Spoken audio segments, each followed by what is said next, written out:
you do have one guy who, yeah, he's smaller, but he's a top fighter. He can punch, and he's fighting a guy who's not a top pro fighter, who's bigger. I can see Tank just outboxing him and making it real easy. Tank Davis is a violent human being. He's a savage, and he didn't feel in his element. It's a real thing. It's a real thing. If you're from the hood, you will know. Boxing analysts believe Jake Paul has little chance against Gervonta Davis. Shakur Stevenson said Jake's size advantage won't matter because Tank's skills and ring experience are on another level. He predicted Tank will control the fight from start to finish and likely win on points, since Jake is tough to knock out. Difference between these two guys. I mean, size will play some part of the fight, but if I'm thinking like I'm Tank, I'm probably just gonna go out there and try to outbox him and use my knowledge and IQ against him. So I can see Tank just outboxing him and making it real easy. Is there any way you could, any realistic or legitimate way in your mind you could see Jake Paul winning a fight against Tank? No. No way. Nope.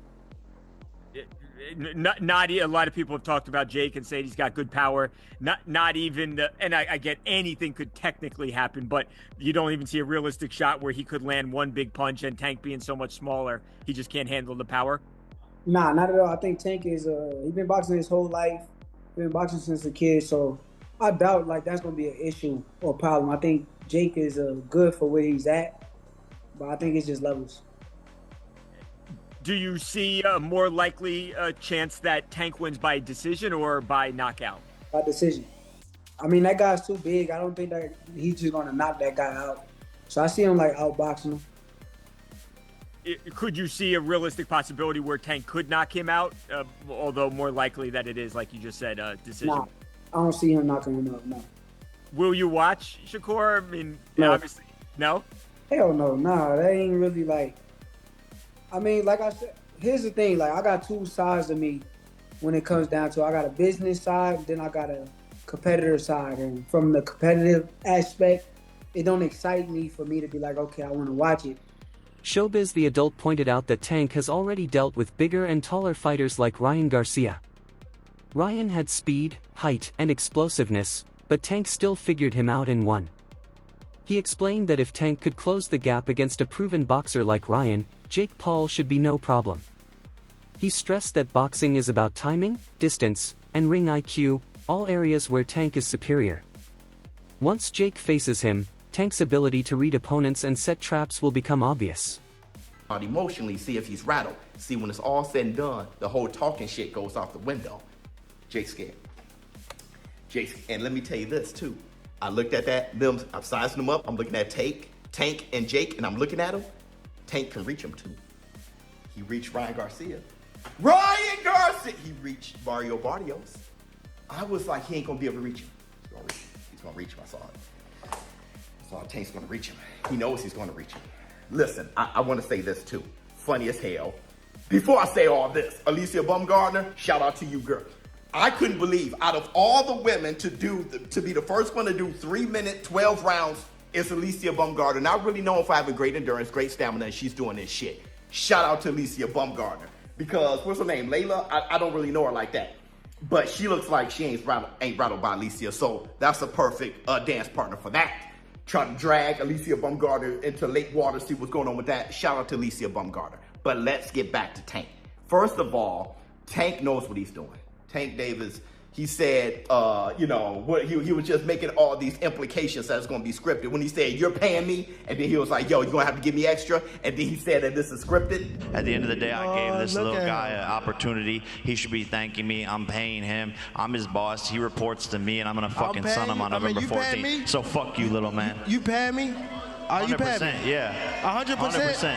100%. Facts? Correct. Yes? Correct? Correct. I'm your daddy.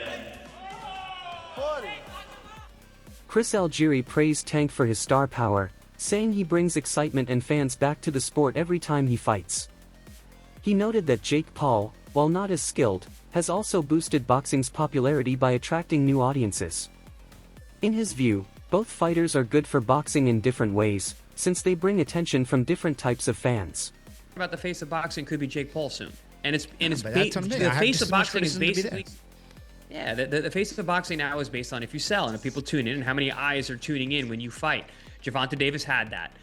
Jake Paul has that. Now they're fighting each other. Again, these are created products. These are still created products. Jake made his name going to Walgreens and making funny faces. You know what I mean? And it was just blowing up on YouTube and whatnot, right? I mean, that's how he started. The world we live in now, dude. It's unfortunate. Okay, it's not like Sugar Ray Leonard, who was the best fighter in the world and marketable. It's not like Oscar De La Hoya, who was a gold medalist, a great fighter and marketable. But what I'm saying is technology allows us to make, if I want to take this shoe off right here, and I say I want to make my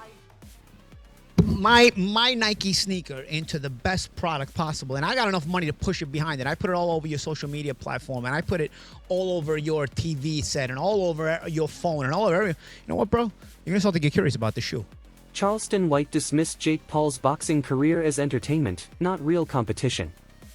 He argued Jake's fights feel staged and are more about making money than proving skill. He said Jake has never faced a real top-level fighter and believes Gervonta Davis would expose his lack of ability. According to him, Tank's training, reflexes, and high-level experience would make the difference. For White, hype can't replace true fights because only real challenges create legends. YouTube boxing and what people say is going on in the media, without a doubt, I think Charleston White is 100% right about that.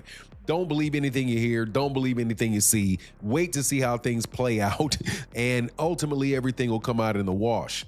Well, going into this fight with Gervonta Davis, I had my concerns about the fight because of the same type of reasoning that Charleston White used, except for mine is slightly different. I don't think that either one of these guys are going to try to do too much damage to each other. Number one, because if it's scripted, which more than likely to an extent it will be, Gervonta Davis is not going to put himself in a situation where Jake Paul is going to actually be able to hurt him. And with these 12-ounce gloves on top of Gervonta Davis's hands, which is bigger, 2 ounces bigger, I do believe. Teddy Atlas compared a possible Jake versus Tank fight to when Logan Paul fought Floyd Mayweather. He said Jake may have size on his side, but Tank's experience is what matters most. Atlas described Tank as someone who controls the pace and rhythm of a fight with precision. He explained that Tank has fought tough opponents and developed instincts to break down anyone, regardless of size. In contrast, Jake lacks the sharpness and awareness needed at that level. So I liked this when I heard it. No, I didn't like it, to be honest, for the optics and everything else I just said.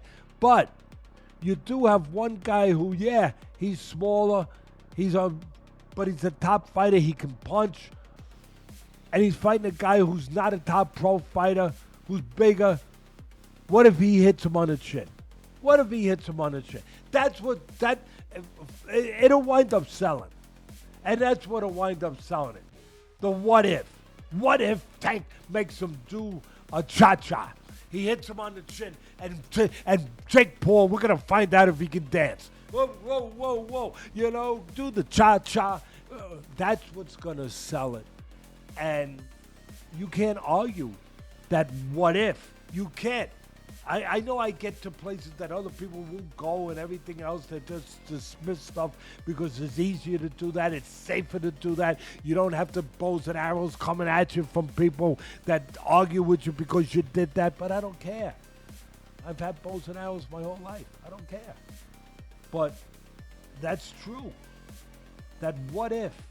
What if this guy who is a real good puncher, who is one of the best fighters in the world right now, what if he hits him? What if he makes a miss and he counters him? Or he jumps up in the air. Bang! Showbiz the Adult also spoke about Tank's presence outside the ring.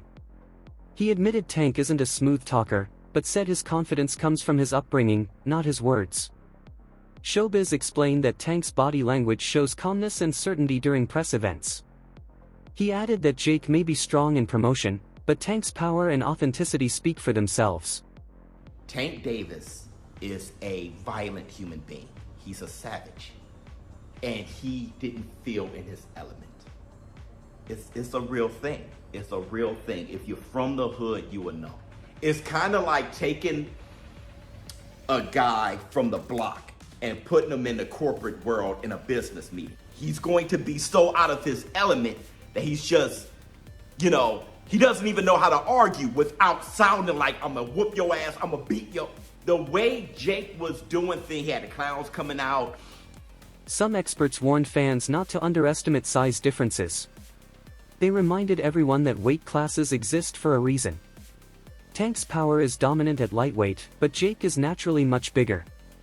They argued that Tank's punches may not carry the same effect against someone closer to 200 pounds, since reach, strength, and durability all shift in Jake's favor. All of a sudden, we want to know, who will win in this fight? Jake Paul or Tank Davis? It's a legit question. And I actually want to really hear your thoughts on who do you think is going to win. Because I know what Vegas is saying, but I want to know what you think. You got Personally, I think Tank too little, bro. Yo, I think Tank too little. I'm so glad you have a brain on your fucking shoulder. I think Tank too little. I said, bro. I think Tank's too little. That's what I'm saying. At weight classes for a reason. Davis that weight class for a reason. 5'5", 135 pounds. Jake Paul is 6 feet, 205 pounds. That's what I'm saying. Dog. He's too 6'1", little. 205. Everybody's like, yeah, bro, but Tank it only takes one good punch. Yes, it takes one good punch when you're about the same size. There's a 60, 70 pound difference in weight in these people. I don't think nobody puts the physics in mind. Jake Paul gets punched in the face by dudes 200 pounds with all their might on a weekly basis. 135-pound puncher, bro. If y'all remember the Mayweather versus Conor McGregor fight, Conor walks around like 180 on the regular. He's like 5'9", 180. Mayweather's like 5'7", 145. That 30-pound, 20, 30-pound difference, bro, if you remember that fight, Mayweather was putting mittens on Conor. Guess what happened to Conor? He didn't hit the ground once. No. He lasted all 12 rounds getting hit with flurries.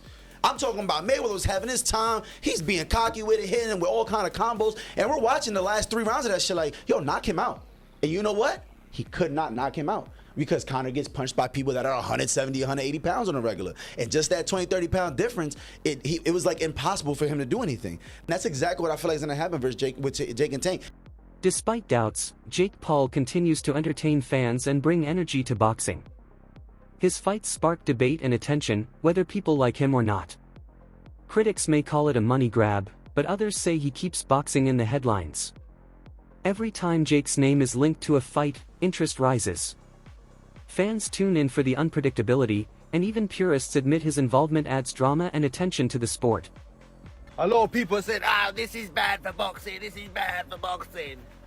Mate, calm down, calm down. Honestly, I'm not a big fan of him, but he's bringing a lot of eyes to boxing. A lot of eyes to boxing. He's doing great for boxing. I don't care what everyone thinks. The weight difference is mad though. Lightweight to, God knows, cruiserweight or whatever the hell he is.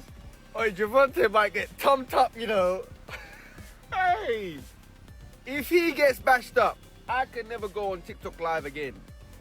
The TikTok warriors are going to give me a hard time. They're going to say Jake Paul is undisputed. Oh my God, he's the best thing since sliced bread. British fighter Dave Allen gave a more balanced opinion. He said Jake's past fights with Tyson and Chavez Jr. felt more like publicity, but a matchup with Tank could be different. He explained that as long as no one gets hurt, fans can still be entertained. Allen admitted Jake isn't an elite boxer, but his fights keep people talking, and fans are curious to see how Tank handles the size gap. In an exhibition. Thing with Jake Paul, I think he's a good area title level fighter, and that's a good level, like, and you can be proud of it. Do you know what I mean? Like, it's good. But the Mike Tyson fight I didn't like. The Chavez fight was just farcical because he's 10, 11 years past his best, up 6 weight divisions. But less of a problem because Chavez wasn't in his 50s. Fighting the MMA guys, again, he's fighting people that don't do the same, that they're not even in the same sport. But while they're a bit older, they're still not in the 50s. So all that stuff, I won't really watch any of it. I think I've watched one fight against Tommy Fury, the only professional boxer in and around his prime years, and he got beat. But I think his area title level, I think he works really hard, I think he trains hard, and I don't think he's a bad fighter at all. I don't think he's a good fighter, but he's not a bad fighter. For his experience, he's not bad at all. But Gervonta Davis is a lightweight. So, by all means, if they make a few quid and nobody gets hurt, then great. But I certainly wouldn't be paying a penny to watch it. I think it's just absolutely ridiculous, farcical. Who wants to watch an exhibition? Gervonta Davis is in his prime years. Why is he wasting his time? Why is he not having a rematch with the fella he got a draw with? Why is he not fighting? Talk of this fight has been around for years. Reports say Tank has mentioned Jake before, and both have shown interest online. Now those conversations are becoming real, with fans eager to see if it finally happens. Tank believes he can expose Jake, while Jake views it as his chance to prove himself against a top boxer. Yeah, you're seeing what I'm seeing. Tank Davis versus Jake Paul. I don't buy it for a second, but apparently they were in negotiations to have this fight happen if Tank Davis beats his previous opponent, which obviously ended in a draw. Which means he's obviously going to go and rematch Lamont Roach in his next fight. But come on, Tank Davis versus Jake Paul. Jake Paul is a cruiserweight / heavyweight. Tank Davis is a lightweight. This is Jake Paul's mindset. Okay, I'll fight a legit professional boxer, OAP. I'll fight a legitimate professional boxer who's his age, loses. Okay, I'll fight another professional boxer who's half his weight. Honestly, I don't care how big Jake Paul is, I genuinely do think that Tank Davis would beat Jake Paul. I think Tank Davis would be too fast, too slick, outbox him, move around. He wouldn't knock him out, obviously. I don't think he'd knock him out because of how big Jake Paul is, but he would outbox him 100%. But anyway guys, let me know what you guys think about this potential fight. I really hope it does not happen because Jake Paul needs to fight a legitimate pro who isn't a taxi driver, who isn't old, and isn't half his weight. Experts debated whether Tank's knockout power would carry against someone Jake's size. They said while Tank can drop fighters his own weight, it may not have the same effect on someone nearly 200 pounds. Jake's size and reach could limit Tank's usual style, forcing him to adjust. This doesn't take away from Tank's skills, but it raises questions about how effective his power will be in this matchup. Because yes, Floyd didn't have the punching power Gervonta had. But even if Gervonta lands, I don't see him hurting Jake to the point he knocks him out. So what are we even doing? Where's the idea of this where's the idea that Gervonta is even gonna hurt him? He may hurt him to the body, whatever. Jake doesn't want to throw as much, but I don't see him one punch knocking Jake out. And, the same thing was kind of said with Logan. Like, okay, Floyd probably won't knock him out, but probably going to outbox him. I get where Dana's coming from. These things are not meant to be competitive fights. They're meant to make money and to, I guess, scratch that itch of the circus mystery unknown. And Gervonta, I think, hits way harder than fucking Floyd, but he's too small. I mean, your brother's going to be able to, get inside on him, put his weight on him, tie him up. But I don't hate your brother. Your brother's out there doing his thing.